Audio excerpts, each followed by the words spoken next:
Hello everyone and welcome back to another tutorial from Gameplay Classic. Today I'm going to show you how you can download and install the Delta Force game on your PC. So let's get started right away. First of all, open up the Steam application on your device and make sure that you are logged in using your email address and your password. Once you are taken into the store page, just click on the search box and then type in Delta Force to begin your search. Once you find the new Delta Force game, just click on it and this will take you into the game page where you can check out the trailer and also the reviews. Just scroll down and then click on the Add to Library button to download the game for free. Once it has been added to your library, you will then see the Play Game or the Play Now button. Once you click on it, you can then begin the download and installation of the game on your device. Once the installation is completed, you will see a shortcut on your desktop which you can use to launch open the game right away. And now you can start enjoying the Delta Force game on your PC.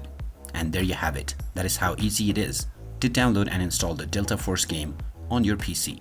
If you find this video helpful, don't forget to hit that like button and subscribe to our channel for more useful tips and tutorials. Thanks for watching, and I'll see you again in the next one.